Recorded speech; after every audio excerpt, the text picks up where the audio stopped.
Hi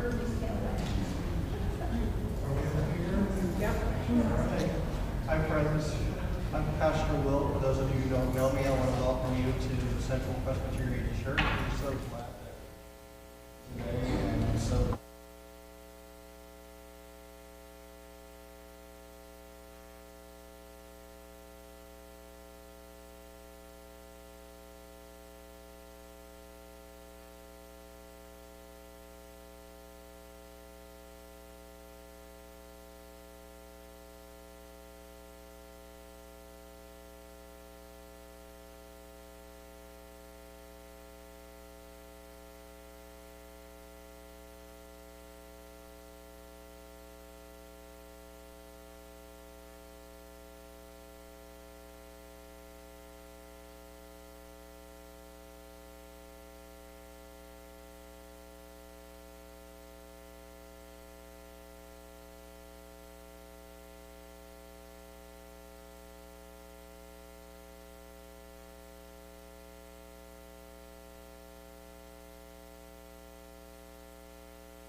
second, and unclouded days last. More questions?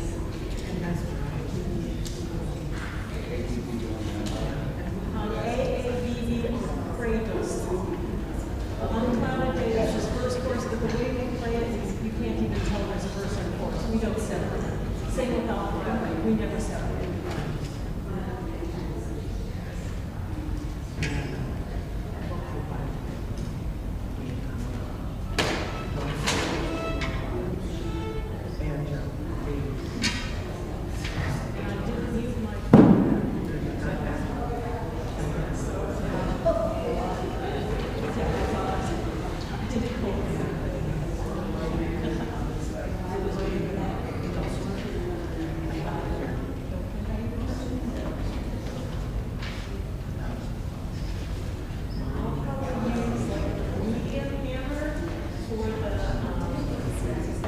For these first 7.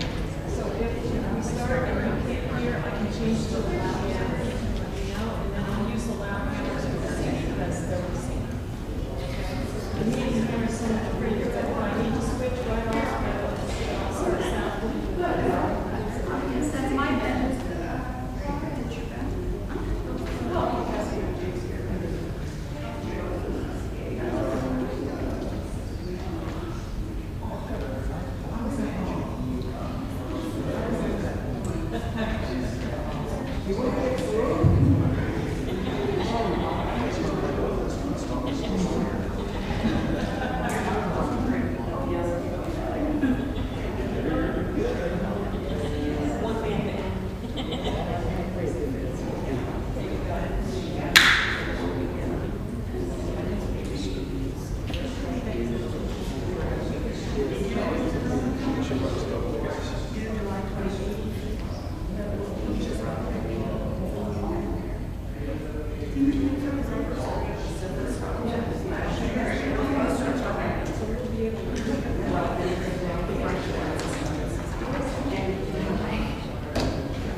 The 7 pieces, 2 times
We don't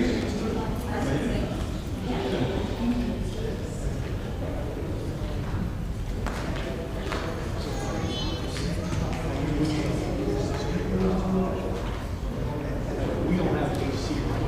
What do you think? Sometime soon, you can hear crowds. We don't have air conditioning right now. Yeah, air conditioning. What do you think? Is the doors open back there or doors closed? We don't have air conditioning, so is the noise from the too much right now? Because I see people saying it. It was raining.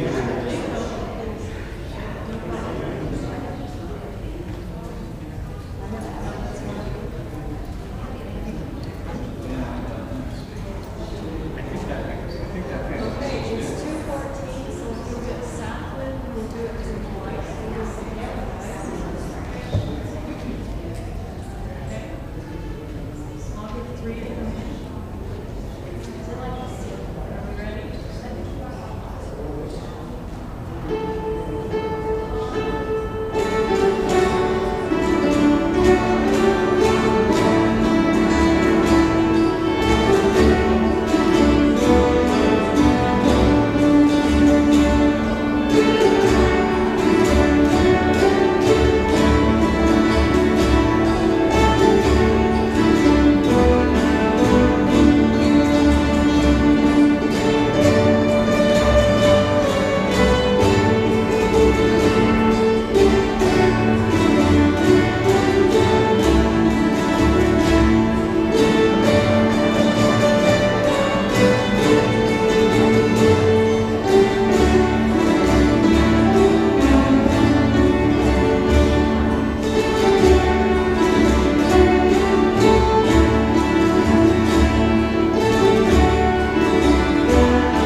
Good afternoon, everyone.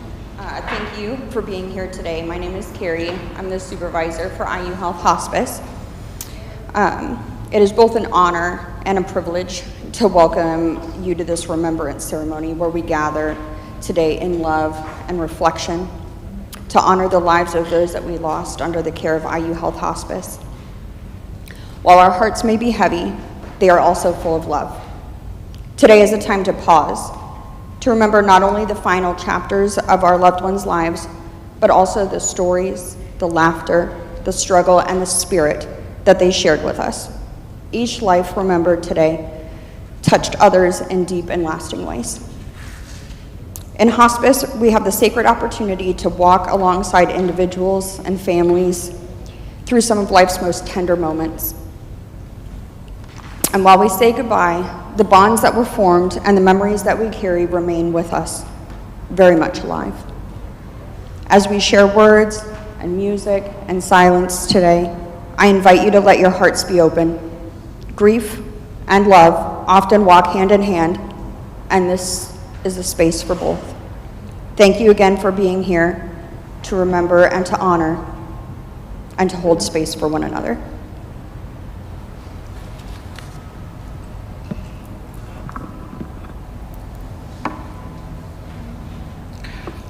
Let us pray.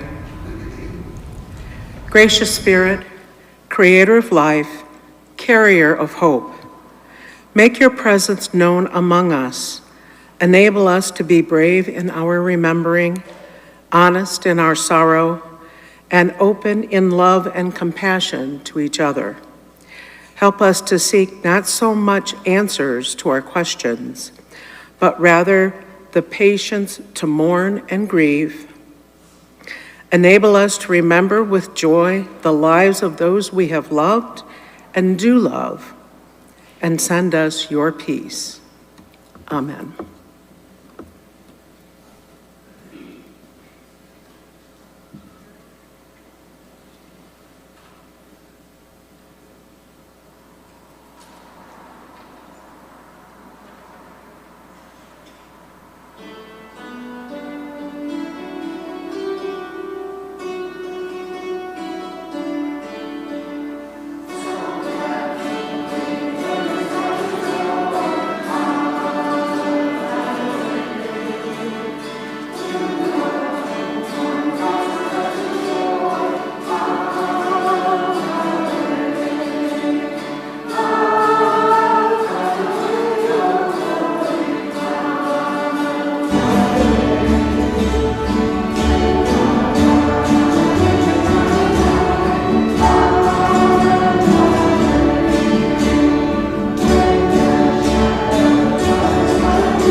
In 1965, a song came out called Turn, Turn, Turn by the Byrds.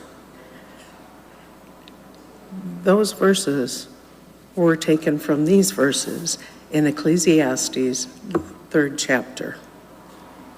The chorus starts, to everything, turn, turn, turn. There is a season, turn, turn, turn, and a time to every purpose under heaven. A time to be born and a time to die. A time to plant and a time to pluck up what is planted. A time to kill and a time to heal. A time to break down and a time to build up. A time to weep and a time to laugh. a time to mourn, and a time to dance, a time to throw away stones, and a time to gather stones together, a time to embrace, and a time to refrain from embracing, a time to seek, and a time to throw away, a time to tear, and a time to sow, a time to keep silent, and a time to speak, a time to love, and a time to hate, a time for war, and a time for peace, a time to gain and a time to lose, but also a time for peace. I swear it's not too late. Amen.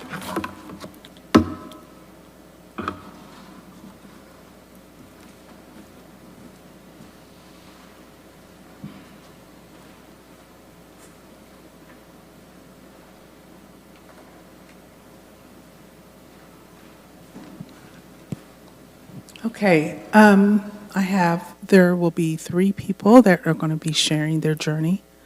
And our first one up is Carrie Dillman. You can just bring those up there.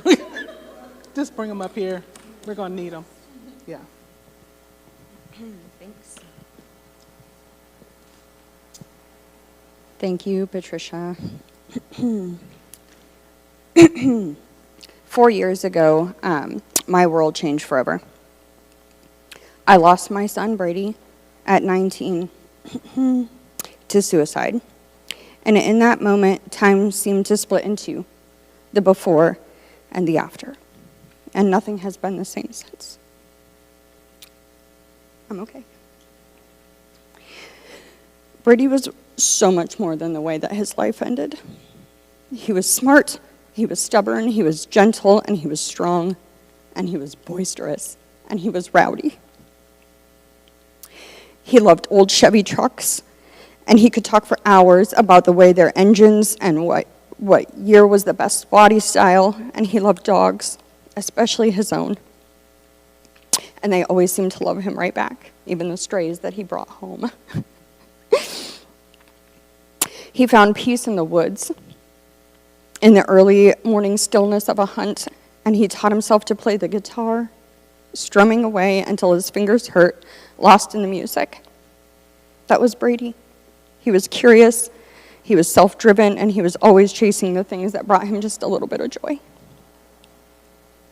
And when I talk about him now, I don't do it out of grief alone, I do it out of love. Grief, I have come to understand, is simply love with nowhere to go. And I have so much love for him, and I always will. The early days after losing him felt like walking through fire. Everything hurt. The air felt heavy, and there was so many questions, so much guilt, and so much sorrow. I wanted to fix what could not be fixed, and I wanted to trade places. And I wanted the world to stop spinning because mine had shattered. But life somehow continues. And in that continuing, I've had to find ways to carry Brady with me, not just in pictures or in memories, but in the small daily choices that I make, in how I love others more gently, in how I listen when someone else is struggling, and in how I say his name out loud even when it's hard. Grief does not fade away. It becomes part of you. Some days it whispers, and some days it shouts. But every day it reminds me how much I loved him and how much I still do. There is still joy in my life, laughter and light, but they exist alongside the ache of his absence. And that's what healing looks like. It's not erasing the pain, it's learning how to live with it. I share all this not because I have answers. I don't. But because I believe that telling the truth about our pain helps break the silence. And silence can be dangerous when you're hurting. If you've lost someone, I want you to know that you are not alone. Your grief is valid. Your love is real. And your person mattered. Brady mattered, and he still does. His story doesn't end with his death. I will keep telling it. Not just to remember him, but to remind others that there is hope even in heartbreak. That it's okay to not be okay. And that love never dies. Thank you for letting me share his story. And thank you for holding space for my grief and for my love.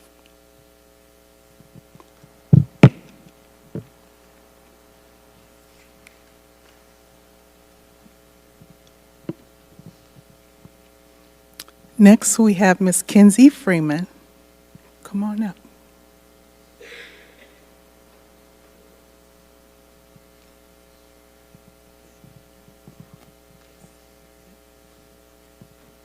Hi, my name is Kinsey, and I have lost a lot of loved ones over the years.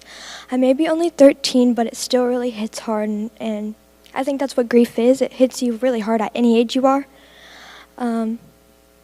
I will be talking about my Aunt Judy right now. She is one of the most amazing women ever. She was so kind to everyone and anyone she was around.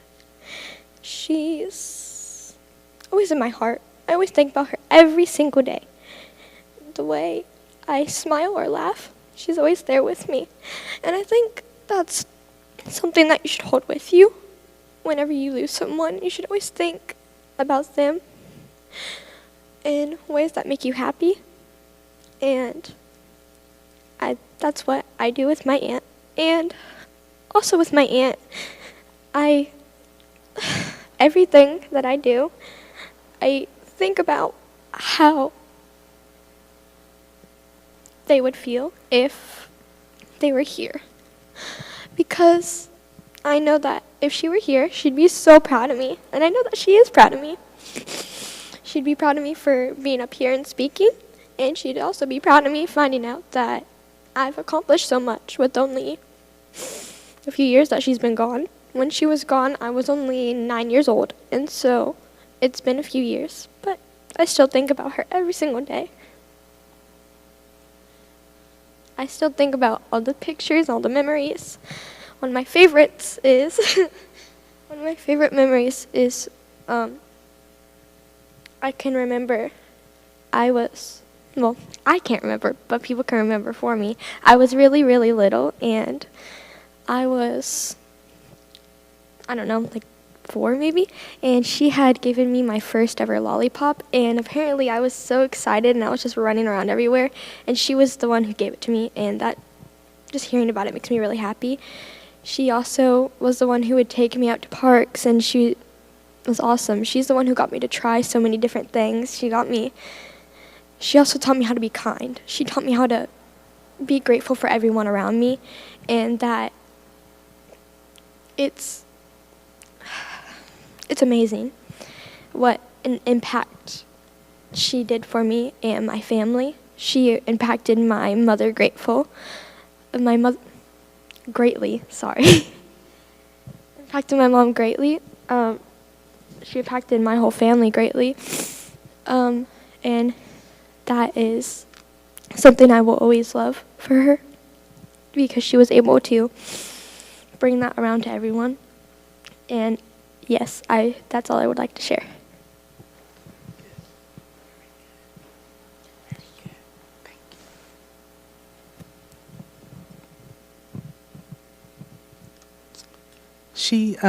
Kinsey participated in our Camp Good Grief a couple of years, in 2 years in a row. And this year she's going to come back and help out with some of the kiddos. And I just want to say thank you so much for that.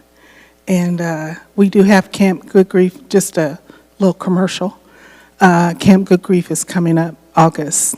It's the first Saturday in August this year at Camp Tecumseh.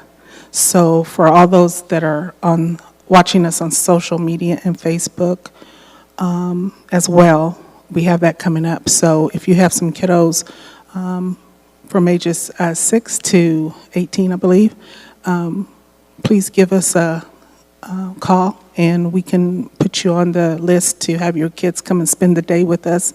We get started around 9 o'clock, and we end around 3, and we have various activities and things that we do and talk about, and it's very good for the children. So if you have children of that age, they're more than welcome to come out to Camp Tecumseh.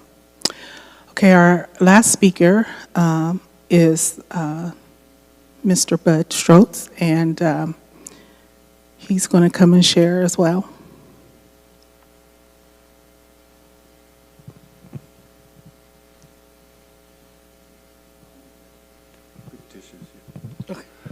I like to move around because a moving target's hard to hit. I warned Patricia, if you gave me the mic, I'm going to be here for a while, so relax. I looked at this candle lighting, and my wife, she would have had the one with the flame this long, or it kept going out.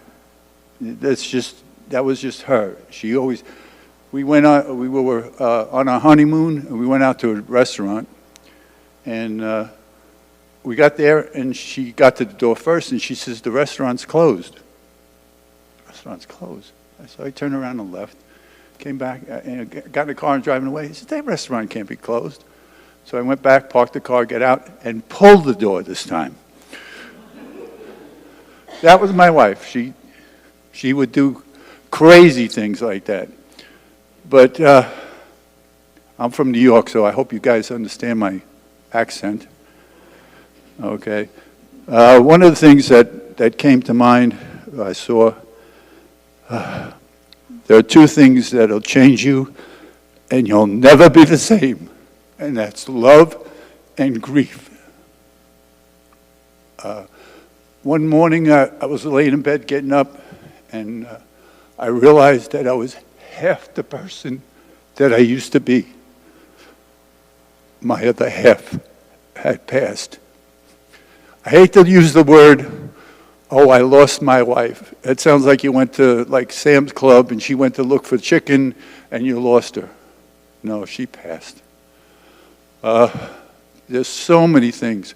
If I get to talking too much, you're going to hear two words from me that is going to resound, and that is shopping and teasing.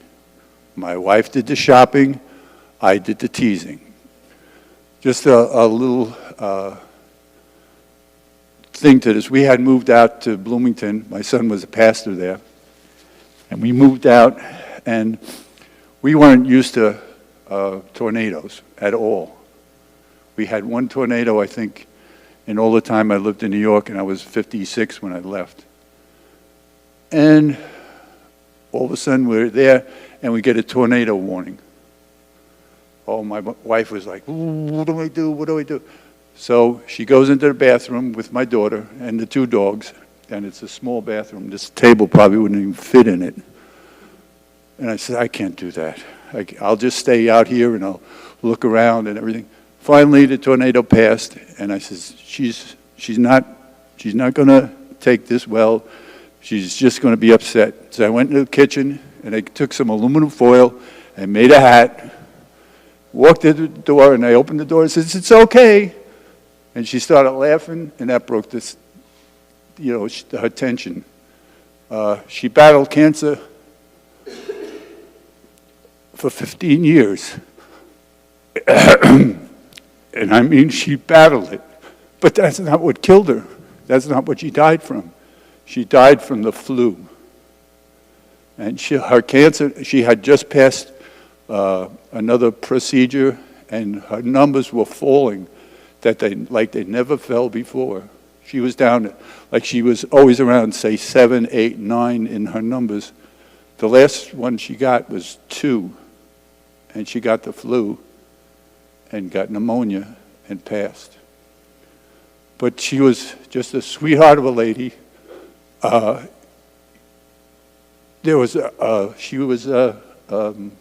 When we moved out here, she was a teacher's aide for a preschool. And one of the kids that she was teaching, her grandfather, was accused of child abuse. And her father and her had a great relationship. He was a working stiff, but he couldn't come up with the money to get out of the situation. My wife came to me, she said, "Can we give him the money?" Sure, go ahead. I think she wound up giving her like $500 to this guy to get into an apartment away from the family. That's the kind of person she was. So, and another time, I was just sitting in the living room, and I says, I thought I was missing my wife this much, but it's this much. It's way more than I even anticipated. But I'm glad that it's me here, because I wouldn't want her to have the pain that I have. We are so fortunate to have somebody in our life that we loved and had that love and have that grief now. You say it's fortunate. My wife's grandmother lived to be 100, and when she passed, everybody went, oh. We used to joke around and say the devil and God were arguing over who was going to take her because she lived to be 100. It was like God was saying, you take her. The devil was saying, you take her. So how unfortunate for her that there was nobody to grieve over her.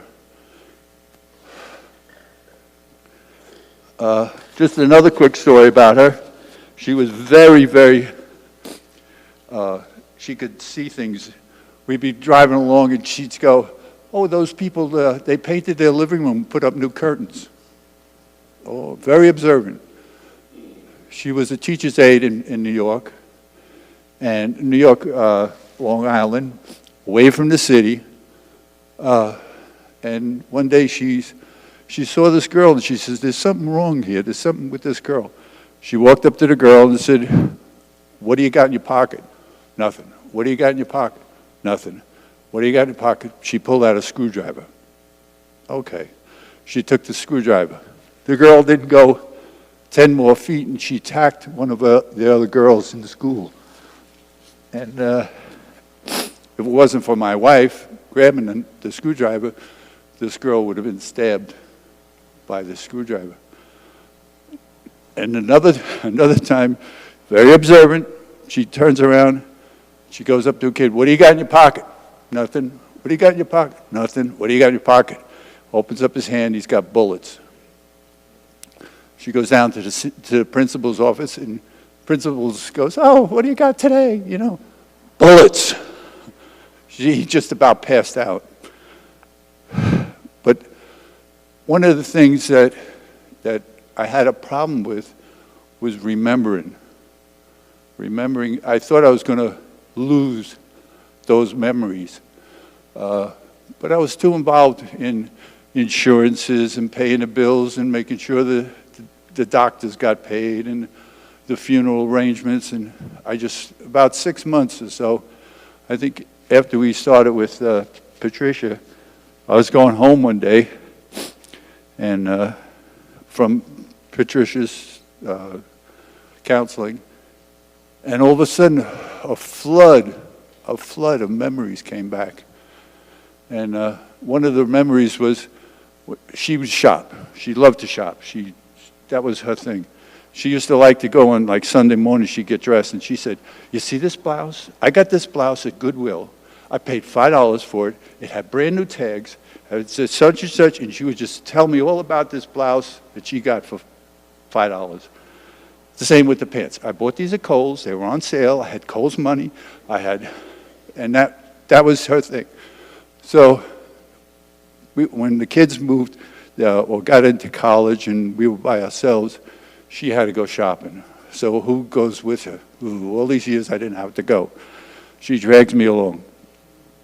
So after a while, I'm standing at the ladies' dressing room with her pocketbook, and I'm looking around and going, oh, please, no. And of course, I go, oh, well, there's some ugly-looking clothes over here. I'll go stand by the ugly-looking clothes.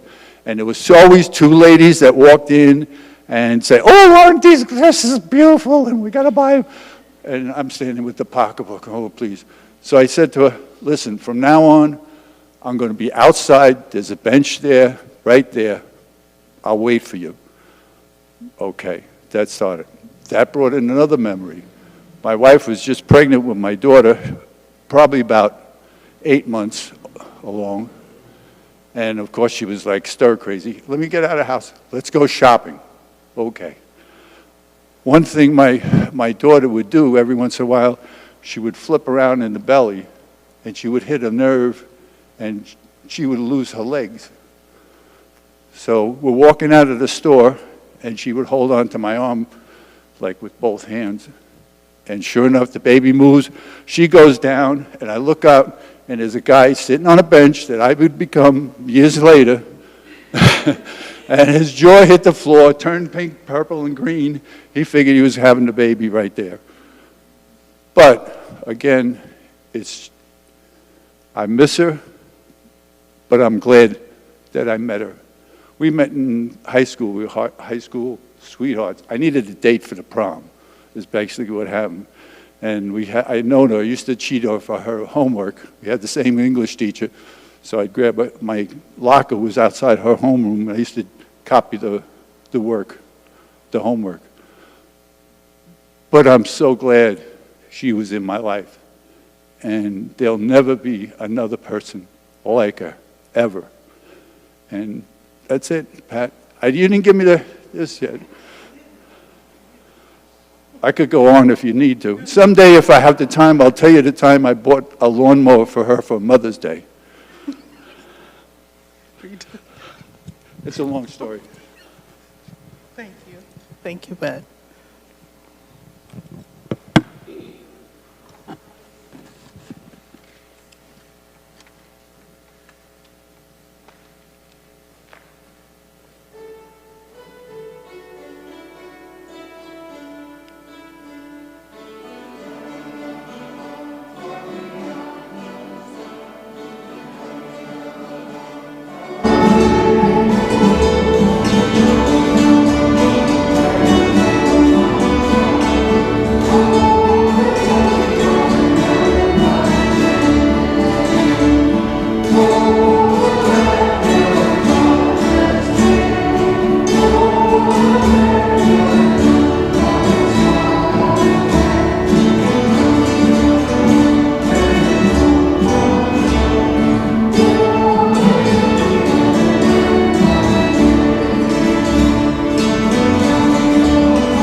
I'd like to leave you with this Irish blessing.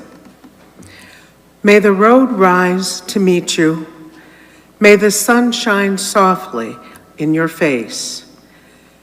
May the rain fall softly on your crops, and may the wind always be at your back. And until we meet again, may you be held and comforted this day and every day. Amen.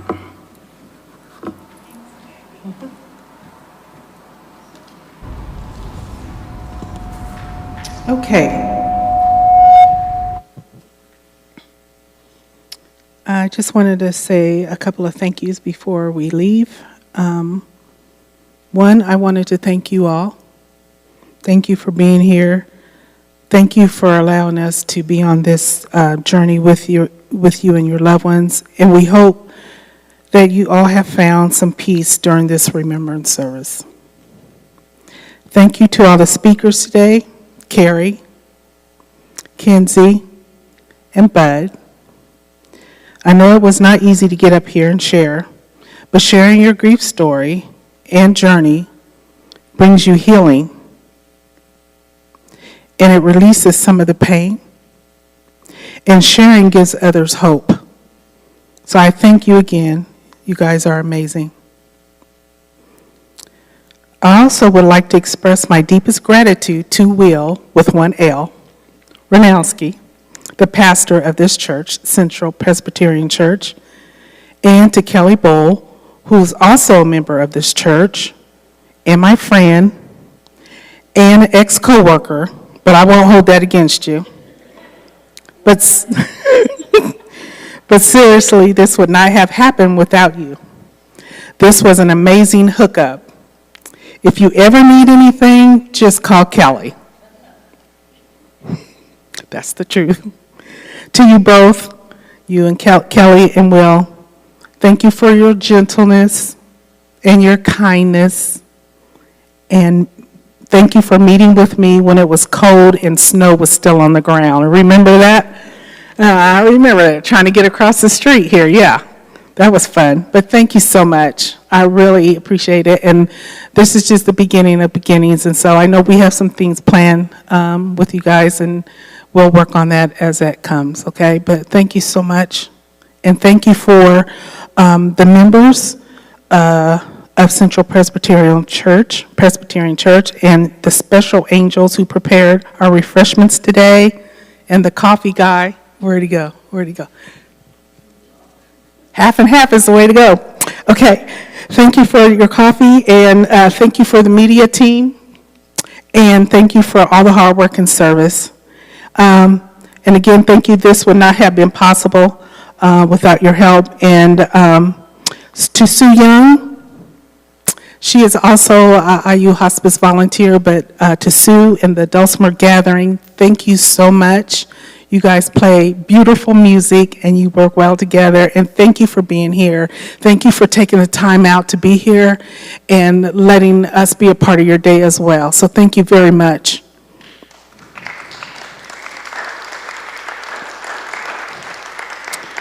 And then lastly, but not leastly, to all the IU Health Hospice leaders, the team, and the volunteers, thank you for the support in supporting this remembrance service and supporting our families.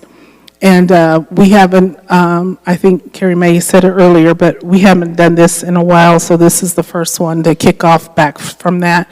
And hopefully next year it'll be even greater. And last but certainly not least, thank you, Maggie. You're the best. Thank you for taking the time out and helping with this. Couldn't have done it without you, and I really appreciate everything you've done and all of the insight and support. So thank you. And thank you to my husband for,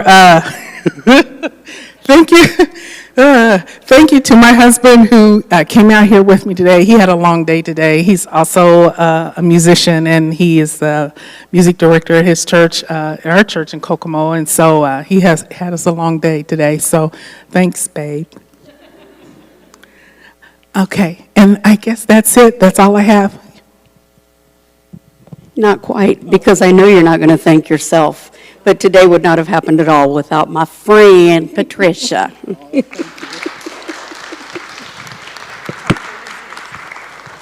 Patricia says you're dismissed, but not before you have more cookies on your way out. That's it.